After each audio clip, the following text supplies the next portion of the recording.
Diehl. All right.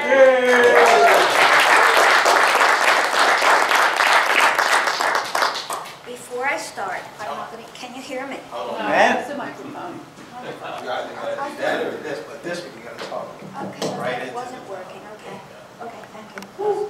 Okay, first thing I want to say is sort of bittersweet today because I'm listening to Lamar talking about all the great things that are happening here. After just spending the last couple of weeks putting together the history and all how bad things were, I'm going to tell you that if you don't have a strong stomach, you might not like what you see. But that's what we lived with every day. So enough for that. The other thing I wanted to say in advance is that all the work that I happen to be involved with couldn't have happened if I didn't have a wonderful husband. And he's sitting over there right now.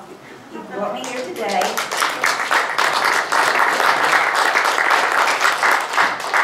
And he lived without me for the last 2 weeks while I was trying to get this ready. So then about the show itself. There are certain things you should know. One is, I will be talking in the show about the plan always being for this place to be a wildlife refuge. In fact, that's just the way I wrote it. It's not the fact. Originally, all we wanted was for the land to be saved. We really didn't care who saved it or who ran it once it was saved. They went through lots of options before they came down to the Fish and Wildlife Service. The second thing I want to say is that while I will be talking extensively about the Fallcroft landfill, this is a story about the refuge. Clearview landfill is not in the refuge, but everything that we did with respect to the Fallcroft landfill applies equally to the Clearview landfill.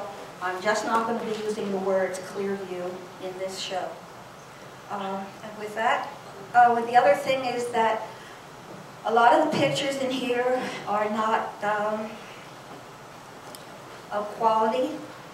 Some of them were taken from slides that were 40 years old, so the conversion process left something to be desired in terms of clarity. So I just wanted to let you know that too before we got started.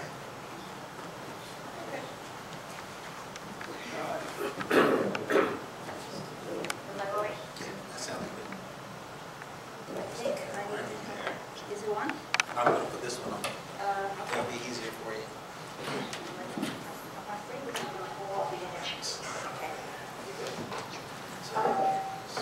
I don't know. There you go. Can you hear her? She needs to talk. Can you hear me?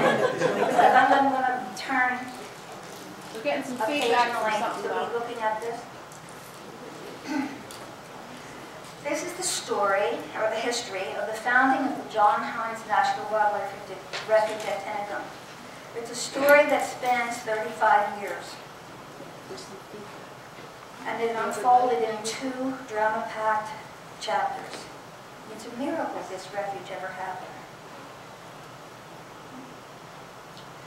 Approximately 1/4 of the refuge's acreage lies in the city of Philadelphia. Chapter 1 of the fight, and that's what it was, a fight, to save the Tinicum marsh took place between approximately 1952 and 1970 and dealt primarily with the Philadelphia lands and waters that we know today as the refuge impoundment. The remaining 3/4 of the acreage that is now in the refuge lies in adjacent Delaware County. And Chapter 2 of the fight took place from approximately 1970 through about 1982 and took place primarily in Delaware County. The setting for the refuge: few remaining acres of the once vast marsh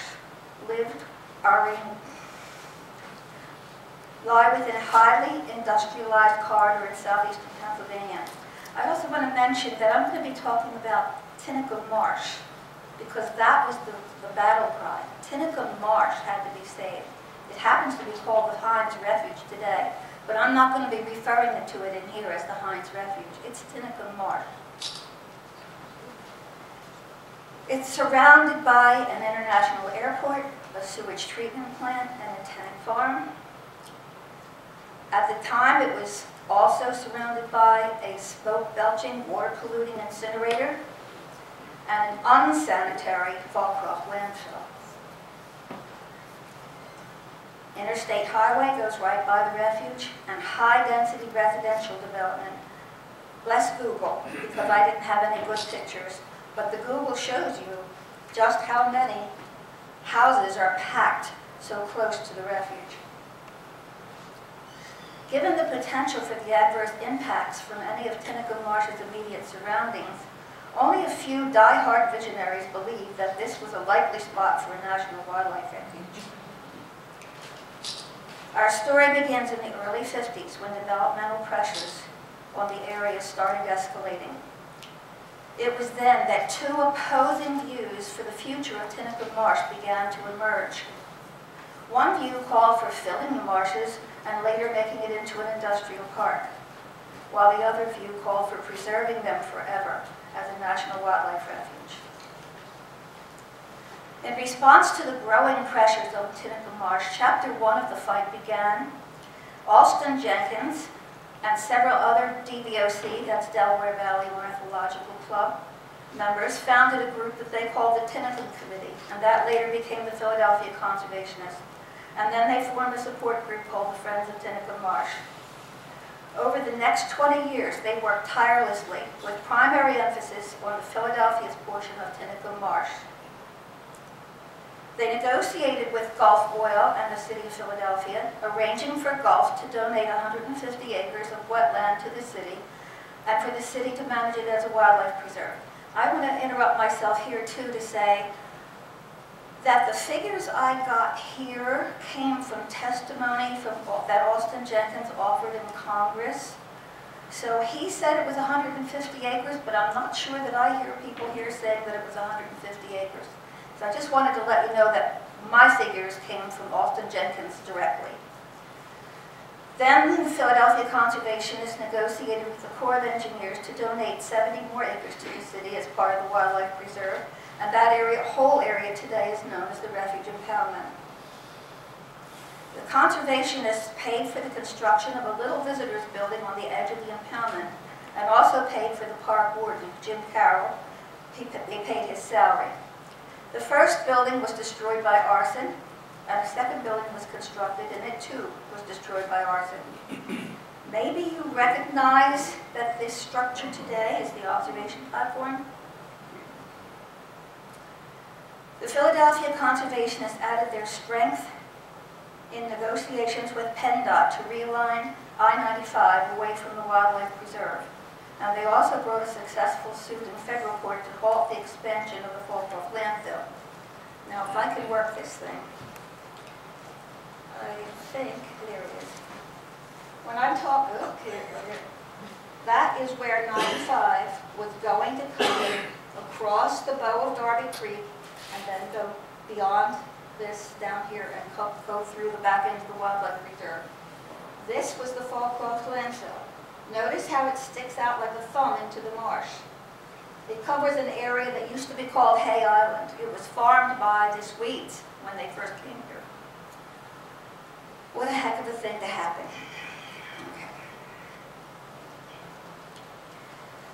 The Philadelphia Conservationists also built the Visitors Contact Station, and it was dedicated in 1978, and it was the only place that the Fish and Wildlife Service could meet the public from 1978 until this building was built. The large stone. I wonder if how many people have ever noticed that there's a large white stone just outside the Visitors Contact Station. Well, you know, I'd like to see it get refurbished because it is a tribute to a really wonderful person whose name was Elizabeth Trotter, and there'll be more about her later in this little show.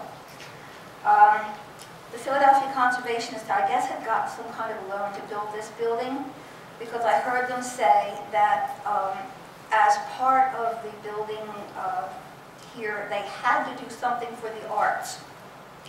And what they did for the arts was create this stone, which I think they took back later, and I think Miss Trotter's name is on it now, but it wasn't in this picture. Chapter 2, the fight for Delaware County marshes on fold. Over time, it became clear that the Philadelphia Preserve was not large enough to support the feeding and nesting requirements of a large number of migratory and resident wildlife that use the area, and that the saving of the Delaware County marshes was critical to meeting this need. Once again, thanks to Google, because I didn't have any really good pictures for this. Unknown to the general public, now here's what happened. Unknown to the general public, a very well-organized plan to fill and develop the Delaware County's marshes had been put into place beginning in the early to mid-50s. Fallcroft wetlands made up the bulk of the Delaware County marshes. A Fallcroft developer began snapping them up for $50 an acre at tax sales. I made a mistake there, but you heard me. The developer went on to the Fallcroft Borough Council and he petitioned them to have the marshes rezoned for light industry. And after that, he took steps to go to the Delaware County Planning Department and the Delaware Valley Regional Planning Commission to update their zoning and land use maps to reflect the zoning map that he had just had done in Fallcroft. While the Corps of Engineers has jurisdiction over filling in navigable waters and has the obligation to require permits, for some reason, they didn't require one of the developer. If the developer had been required to get asked for and then been denied a permit, there never would have been a Fallcroft landfill. And that is a big shame. Yeah, really. Wait till you see some of these pictures. Now, the developer was pretty smart. Not only did he live in Fallcroft, but a state legislator lived in Fallcroft as well. And Fallcroft was the nest of where all this really started. The developer asked his friend, the legislator, to introduce a bill in the state legislature that would exempt Delaware County as the only place in the whole state of Pennsylvania where land and water conservation funds couldn't be used to purchase lands and waters for preservation. That law is still in the books today. Delaware County is the only place in the whole state of Pennsylvania that cannot use land and water conservation fund money. No coincidence. The developer continued setting his plans in motion. He asked the same state legislator to introduce another bill in the legislature to authorize a cross-marsh highway that would connect his industrial park to the markets of the world. Now, let's see, get this thing again. I have here, wait a second there. This is in Fallcroft. It's Primus Avenue where it comes down to Pittsburgh Road or Delmar Drive. If you come up here, I tried to make it, but it didn't show. That's the same point. He comes down, and he would have come through here. I couldn't make a curved line, so you just have to make do with a straight one. But he was coming, the highway would have started there and come down here to connect with 95, and then all of this, which was the marshes, were going to be filled in. It was going to be an industrial park, and he already had this industrial park right here, so he was really sitting pretty in his plans. And I guess we really upset the apple cart. Amongst ourselves, a little funny thing that we consider anyway, you know how they finish highways, like when they were going to do the Blue Route. When they were going to do the Blue Route, they got the bridge for the Blue Route done. But the highway wasn't done. And then there was controversy over the Blue Route forever and ever and ever. But they had it ready because the bridge was there. The Blue Route got built. Well, that's what's here. We call this the beautifully finished superhighway to nowhere, because this was supposed to be where it was going to come down and make this highway. So anyway, when testifying against this highway at different hearings, the Philadelphia conservationists were rebuffed. All the people who testified, most of the people who testified against the highway being built, were called carpetbaggers. They didn't live in Delaware County, and Delaware County told them to butt out. To gain public acceptance for his plan, the developer then flooded Tinicum Marsh communities with a flyer. He called it Tinicum Marsh as the treasure chest in your backyard. And he said that once the marshes were filled, and he would construct an industrial park, and there would be no more mosquitoes, no more rats, and would never pay taxes again. He used the economic approach, and the communities around the marsh, there's 7 or 8 of them. Okay, now you need to know what the techniques were involved in making a landfill. The land was wet and spongy, and heavy equipment couldn't work on it. So a dredge was used to dig a hole. We've been told 45 feet deep. I don't know if that's possible, but that's what I was told. Then the hole would be filled with trash, like a nice platform, and then the dredge could go further out, and people were going until they filled up the whole marsh. So we've been told the trash was 45 feet deep, but at the height of the landfill, it was also 45 feet high. It was an awful lot of trash. The developer lied. I must have skipped something. The developer lied because he promised that the household waste would be the only thing that was brought into the landfill. But hospital waste and industrial waste were dumped there as well. Industrial waste, hospital waste. You may not be able to see it too well, but it is. We got the pictures. We had a canoe patrol, but we were spies, and we came up the creek and took pictures, and sometimes we got shot at. We not got hit, but we got shot at. They knew what we were doing. The developer promised that the trash would be compacted and covered with topsoil every day. Again, he lied. The trash was covered with hot incinerator residue, causing constant, spontaneous, and long-burning fires. The incinerator was right next to the landfill, and once they quenched their residue in the creek, causing thermal pollution, they transferred the still hot material to cover the trash in the landfill. And as a person who brought a lot of people up to see what was going on, in aluminum canoes, we would come up by all these terrible places to let people see. I can tell you for a fact that the aluminum canoes got so hot on the bottom you couldn't touch them when you were canoeing in the water that was coming down from the incinerator where they quenched their trash. Tinicum Marsh's final insult, though, was when PennDOT failed to select the most environmentally sensitive alternative for the construction of 95. The alternative would have put the highway on pilings and would have required minimal dredging and filling. Now, this is the one that really upset me last night. Having lived here most of my life, it bothered me a lot. If you take a look here, this is 420. This is the 2 lagoons. Only one of the 2 lagoons had been dredged at this point.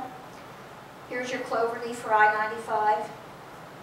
This area here is the other side of 420, where there's now trees and there used to be a marsh.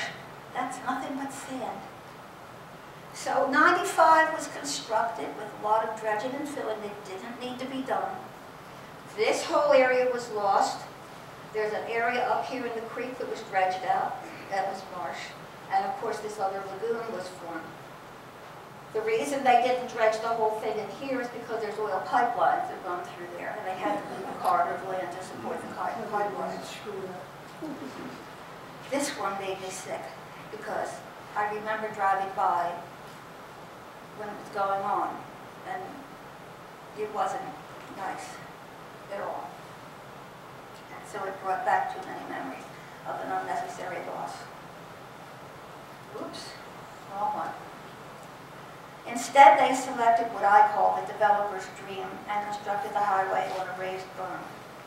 It was a developer's dream because it filled so many acres of marsh which could be then used for development. I'd forgotten about this. We had suspected all along that political graft was involved in the decision-making process for 95, in part because the highway contractors were never sanctioned when they broke one critical condition of their contract after another.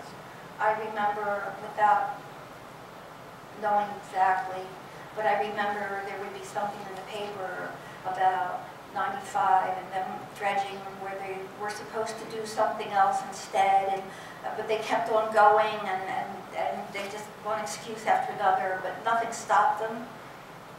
So it was kind of awful. After it was over, though, we learned that there had been graft and that it had gone as high as the White House. I'm not kidding here. I got the papers off the internet last night. Vice President Spiro Agnew was indicted for accepting bribes from contractors. And our contractor, C.J. Langenfeld and Son, was one of them. So. Finally, the Department of Interior Secretary, Walter Hickel, was invited to view the problems and hopefully to propose a solution. He met with Delaware County politicians who told him that they supported the highway and wouldn't change their minds. Then he met with preservationists and they advised us that to win, we would have to speak up as a grassroots organization. They couldn't call us carpetbaggers because we lived here. Responding to the Secretary Hickel's advice, a new organization was born, a grassroots group consisting primarily of Delaware County residents. We called ourselves CARP, and the card isn't crooked, went into the scanner crooked, so that's why it's crooked on the screen. One of CARP's first actions was to work with the Philadelphia Conservationists and other interested organizations to petition our congressional delegation to submit a bill in the U.S. Congress that would create a National Wildlife Refuge at Tinicum. And by this time, we were calling it a National Wildlife Refuge. On June 30th, 1972, Public Law 92-326, creating the Tinicum National Environmental Center, was signed into law by President Nixon. While this was a significant victory in one way, in another it was a hollow victory. The legislation passed with no appropriations attached, and the significant tracts that had been supposed to be included in refuge boundaries had been stricken from the bill before it was passed. Much remained to be done, and it was going to be largely up to CARP to do it because they were grassroots and not carpetbaggers. It was easy to understand. Oh, well, let me go the other way. What was still going on at the time the first piece of legislation to create the refuge was passed? All this on your right hand, left, whatever side that is, was still going on. Highway dredging and filling was still going on. The landfill was still an open, burning eyesore. The sewer treatment plant was still spewing out raw sewage into the creek. The incinerator was still causing thermal pollution. Fly-by-night dumpers were still making illegal deposits all over. PennDOT still hadn't decided whether or not they were going to reroute the highway. So, you know, it isn't a secret, but the Fish and Wildlife Service wasn't wildly enthusiastic about having this refuge. They couldn't see why we wanted one. But you know what? Who's right? That's what I was thinking when Lamar was talking about things, and that's why I was doing this bittersweet thing, because it's doing so much more than the Fish and Wildlife Service thought it could ever do. And it makes me personally just glow all over, just because. Oops. Uh-oh, it's not moving. What did I do? You're good. Did I hit that one? You're good. Don't worry. Right. The non-political strategies by which CARP successfully addressed these problems. I skipped something. Oh no, okay. While struggling to topple a huge wall of governmental neglect, public apathy, and greed, worked amazingly well. As a result of their support base, their support base swelled in a few short years from a few die-hard individuals to a veritable army of supporters. Now this little house on Darby Creek with the dock, that was owned by this Elizabeth Trotter I was talking about with the stone. She moved to this area. She had been a friend of Tinicum Marsh, and after being called a carpetbagger, she moved from her house on the main line down to this little house on the creek. And she offered it to us as our first headquarters, and it was from her dock that we launched our spy patrol canoes, and it was from her dock, and gradually other neighbors along the creek who had docks let us also bring people down to take canoe trips up to the Refuge to see what was going on. So she's a special lady. CARP transformed public apathy into public support.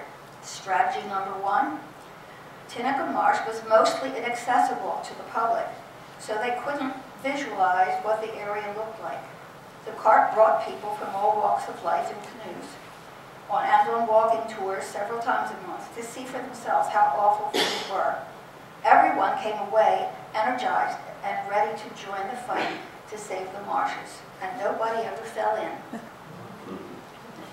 CARP transformed public apathy into public support. Strategy number 2. The developer led people to believe that filling and developing the marsh would be good for their pocketbook. CARP borrowed a page from this book, researched economic value of the wetlands, set the information into a slideshow, and spread the word at other people's meeting. The shock value of the show energized the public support and generated lots of referrals.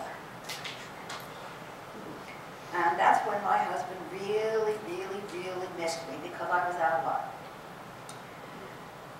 CARP transformed public apathy into public support. Strategy number 3. We took the show on the road. Whenever there was an opportunity. At each of these venues, we gathered signatures on petitions, accepted spontaneous donations, and gained new members. And strategy number 4, we partnered with many other organizations which spread the word in their own newsletters, wrote letters of support when needed. The Valley Forge Audubon Society even made an awesome narrated slideshow for us to take around. This is one of those slides, that's why I put it here. It was just, they did a really wonderful show.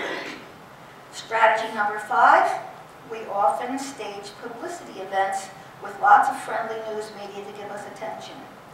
In the best of them, we staged an interstate commerce to prove to the Corps of Engineers that the creek was commercially navigable. So about 20 canoes started over in New Jersey. They brought with them asparagus and strawberries. They paddled across the Delaware River and up Darby Creek, and we stopped at different places, Ridley Township, the Mortensen House, and then here at the Refuge, and then all the way up to Colwyn, where Darby Creek and Cobbs Creek meet. We were subject to the tide, so we got to Colwyn Junction with Darby Creek with about an inch of water.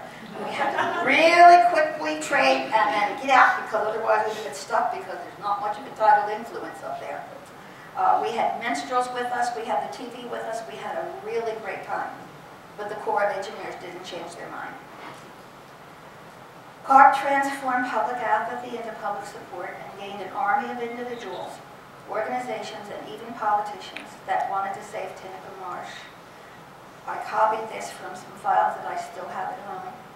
There were 4 youth groups, 30 civic groups, 11 environmental groups, 6 men's groups, 9 schools, 19 garden groups, 4 fraternal organizations, 10 political subdivisions, 1 senior group, don't know what was wrong with those old folks, 2 historic groups, 7 sports groups, 4 political groups, 7 birding organizations, 25 businesses, 7 foundations, 13 women's groups, 1 animal group, 2 corporations, 1 union, Delaware County, and individuals from 9 different states in the Virgin Islands.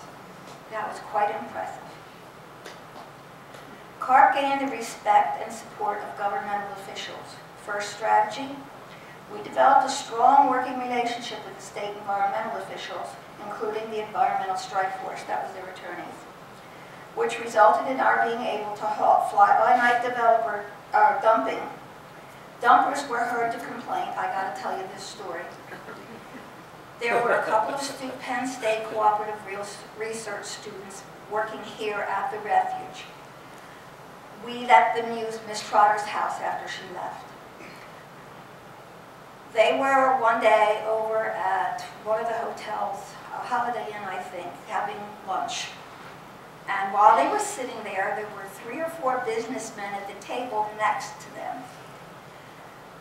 And this one student who told us the story later said he heard these men talking. And two of the men were telling the other men what they were planning to do was be bringing something in to dump. And the two that were here all along kept saying to them, no, you can't do that. And the guy said, well, of course we can. We can blah, blah, blah, blah, blah. And the guy said, no, you don't understand. There's a group here, and they have a little old lady in tennis sneakers behind every bush. You won't get to be able to dump your things without getting caught. And guess what? I thought that was the nicest thing I heard. We did have, no, I'm one of those little old ladies, but anyway. CARP gained the respect and support of the government officials with another strategy as well. We utilized documentation gathered by our canoe spy patrols to work with state environmental officials to monitor Fallcroft and Clearview activities and report non-compliance to them, leading eventually to, I think I wrote that backwards, but eventually the Fallcroft landfill did get closed down in 1973. Clearview never, they were different. They lasted longer. CARP gained the respect again of and supported governmental officials, our third strategy. We filed suit several times in Delaware County Court against the Fallcroft and Clearview landfills with the same information that we gave to the state. But there was a landfill judge. He always heard the landfill cases. He always threw the suits out. And this was one battle we never won, at least in court. Well, that's another story. We gained the respect and support of government officials. Number 4, we worked with the State Bureau. Oh, this one was a beauty. We worked with the State Bureau of Water Quality to institute a ban on connections to the sewer system for all new construction until the sewer authority either updated their capacity or connected to the regional sewer system. I happened to be on the Fallcroft Planning Commission at the time, and there were lots of people who were not too happy with us having gotten this sewer ban because everybody who came to us and wanted to do development couldn't. And, well, that's a shame. CARP gained respect from the government and support for government officials. Strategy number 5. Along with other organizations, CARP finally convinced PennDOT to relocate the final segment of 95 away from the bow of Darby Creek and the impoundment. And once again, you can see in this picture where 95 would have gone as opposed to where it did go. And that was the final segment of 95. When they were finished with that, it was totally complete for the area. We spearheaded 5 additional pieces of Tinicum Marsh legislation, which authorized purchase money for the refuge lands and restored the lands to the refuge boundaries which had been cut from the original legislation. 4 pieces of that legislation passed easily, but 1 didn't. In 1976, the bill that didn't pass would have added both the Fallcroft landfill and the Tinicum lagoons back into the refuge boundaries.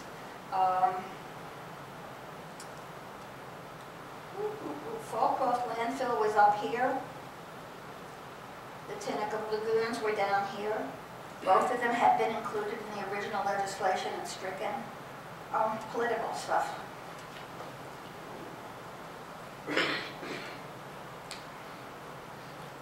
Why would anyone want to add a landfill to a wildlife refuge? This is a picture of what the landfill looks like now as opposed to what we saw earlier. It's all trees and field and so forth. But in this case, there were 3 reasons, and all of them had to do with maintaining the integrity of the balance of the refuge's wetlands. First, the owner-developer had petitioned the Fallcroft Borough to put a trash transfer station on the landfill. Second, because the landfill stuck like a thumb out to the remaining marshes, we didn't want to have anything like that on it. And third, because the owner was a notoriously bad neighbor. So the Fish and Wildlife Service may be sort of stuck with the landfill, but I don't think they were stuck as they would have been if it had been developed industrially. I think the trade-off was pretty good. at least from my point of view. Congress approved having the landfill added to the refuge at that point, but they advised CARP and our other supporters that if we wanted the lagoons added, we would have to show them more public support first. Translated, we were told later, meant that we should raise some money, and the suggested amount was about $100,000, and then we should come back and ask them to add the lagoons, if we did that. In response, CARP formed a partnership with the Delaware County Council of the Leagues of Women Voters, and together we sponsored a fundraiser we called the Tinicum Fund. A groundswell of public support ensued, and in spite of a recession and the area being primarily blue-collar, in a little over 2 years, we raised over $113,000. Donation ranged from pennies from school children to $50,000 grant from the Ethel Sergeant Clark Smith Endowment Fund. In here, while you probably can't read it, I don't know, is the announcement that was sent out for the celebration we had when we turned the money over to the Fish and Wildlife Service. And the lower picture is of the president of the Delaware County Council of Leagues of Women Voters talking with Congressman Bob Edgar's aide, whose name was Sally Phillips. And that was really, and another thing, this sign was up about where the joint of the two, where you come into the lagoons and there's that little parking area and then you can walk down a long strip and the lagoons are on two sides. Well, it was right at the top of that strip. Now, it was ripe for vandalism, but we had so much support in the community that never once in the 2 to 3 years that this sign was up there did it ever get vandalized. No bullet holes, no nothing. It was respected. And it was visible from 95. That was what we had put there. And on top of that, we engaged the students at one of the Vo-Tech schools in Delaware County, and they constructed the sign for us.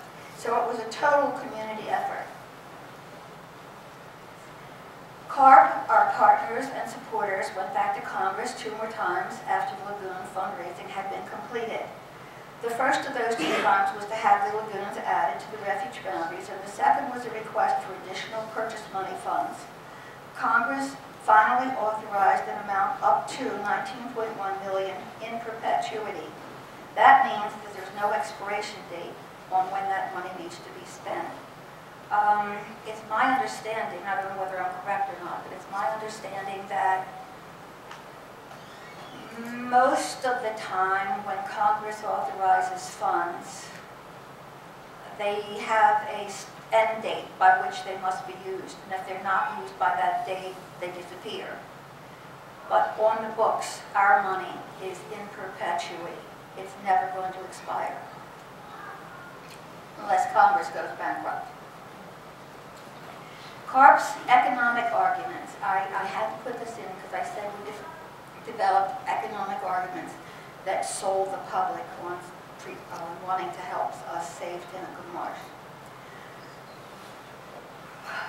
Number 1 was water quality. And again, I had forgotten a lot of the technical pieces of information, but I had a folder in it that had our congressional hearing testimony in it.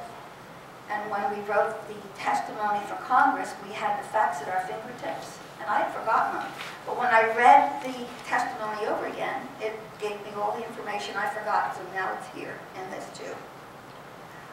Marsh plants can remove up to 5 point. There was a study done, and this all came from studies.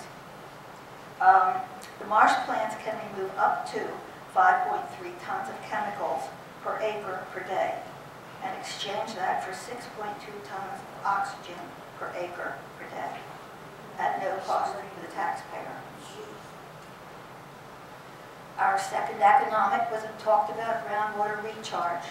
There's a rock formation that underlies Tinicum Marsh. It's an aquifer, and it supplies well water. It runs under the Delaware River on an angle towards Gloucester County, New Jersey, and it feeds wells in Gloucester County. Filling the marshes would cut off the supply of water to this aquifer. That in turn would affect the people who depend on wells over in Gloucester County, New Jersey.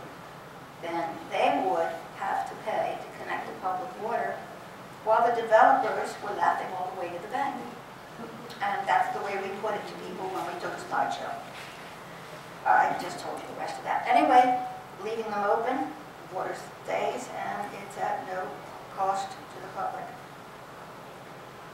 The next economic argument dealt with flood prevention. This is Darby right here in this picture. Darby Borough down by where the creek goes across and always historically gets flooded.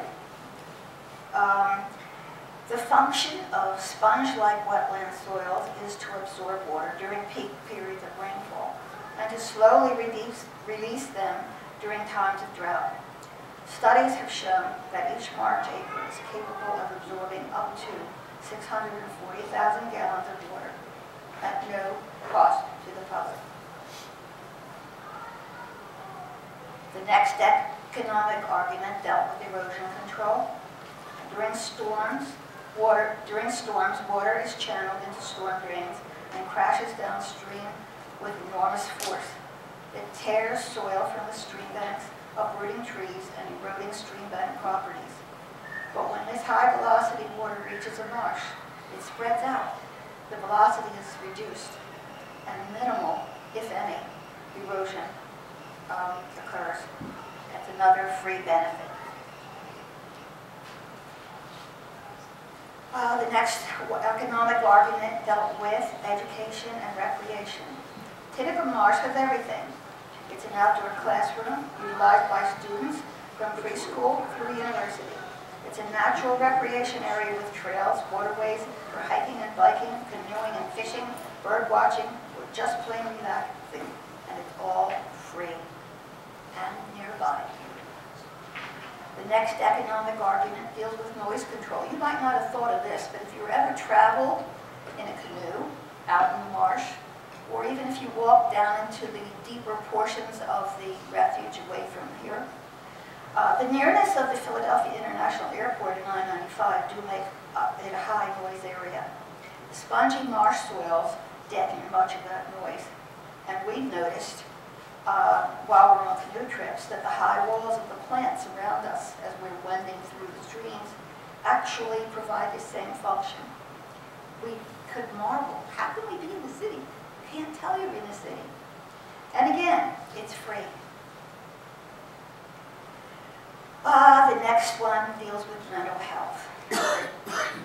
Mental health issues enter the picture of Tinicum Marsh preservation as well. Studies have shown that passively recreating an open space helps to relieve the stresses of highly structured urban life. With children, playing in the outdoors can reduce the effects of ADHD. No costly prescriptions involved. The next one deals with the food chain. Studies have shown, again, we did all this research before we started. Studies have shown that at least half of the organic matter produced in marshes is transported downstream to the estuary and the sea and forms the base of the food chain. EPA estimates that commercial fish harvests are more than $2 billion annually and is the basis for a $26.8 billion fish processing and sales industry. Clearly, that's an asset we can't afford to lose. Number 8, really this one, what's in it for me? Everybody wants to know, what's in it for me? And that's what we told them when we went. When we took them up on a canoe trip, when we took them for a walking trip, when we took the slideshow to anybody's meeting, it was always the economics that did it, not the birds and bunnies. What's in it for me? I decide I want to save the money. Well, off my podium. Wildlife refuges are national treasures that enrich local communities. And even in a lean economy, they generate revenue. Recreational support industries generate jobs which in turn contribute to the tax base. And best of all, properties located near a wildlife refuge in the northeastern part of the United States are 4 to 5% higher than anywhere else. And the last one, finally, what's in it for me? For me, there was the thrill of testifying in Congress and having it work. For me, it was the wild rice. It died out when they were doing all the dredging and filling. And then it came back. And wild rice is such a rare thing, and it's so beautiful, and it's so good for wildlife. Joy, just seeing this place preserved, it makes my heart sing. I love seeing the children come out here. I love the expression on their faces. You don't laugh at me. I do. To me, the children, it's for them. We can enjoy it, but it's for them. The other piece of joy was the first time that the Department of Interior flag was raised on the flagpole out by the little visitor center. My friend and I happened to be there that day, and we were so excited because it was the first time. It was real. It was really here, and we took a picture. And then, because with things the way they've been going on, the habitat protection that's been going on here at the Refuge, and all the proactive things that the Refuge is doing in bringing back wildlife that had vanished from the area. There hadn't been foxes, there hadn't been wild turkeys, there hadn't been eagles, there hadn't been mink, there hadn't been beaver, there hadn't been several kinds of, we saw shad spawning out by the water control structure. There's so many more, but the fact that they're coming back, that's what it's all about, and that's the end.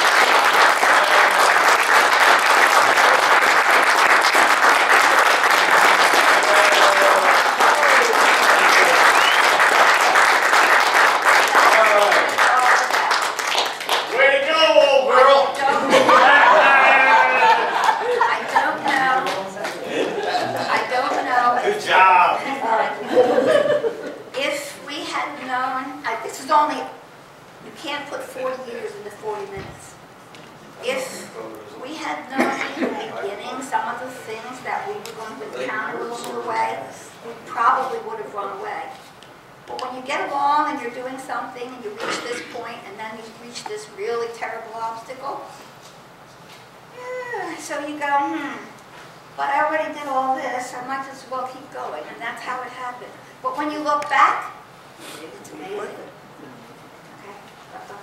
I don't know how to do it. Don't go anywhere. I just want to say something.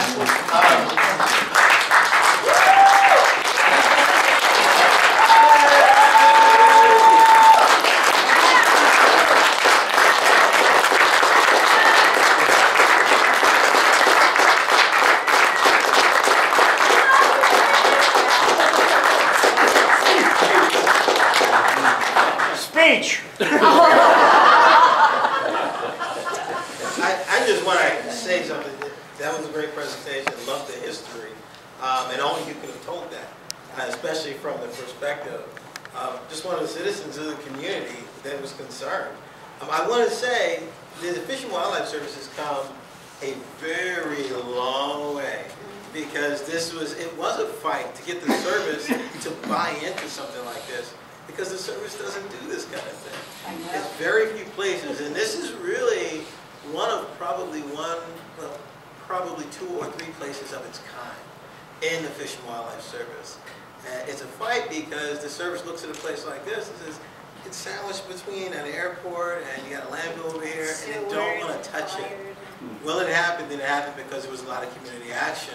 They fought for it, and it's really turning into, with the help of people like Gene, this group, and other partners, into something very special in the Fish and Wildlife Service, something that we're starting to get more interested in, not just here in Philadelphia, but it's starting to trickle up to the leadership in the Fish and Wildlife. So I just want to say thank you to both Gene and everyone who is involved, whether it's relatives of yours, friends of yours, and you guys, for fighting for this kind of resource and being what you are. So thank you again.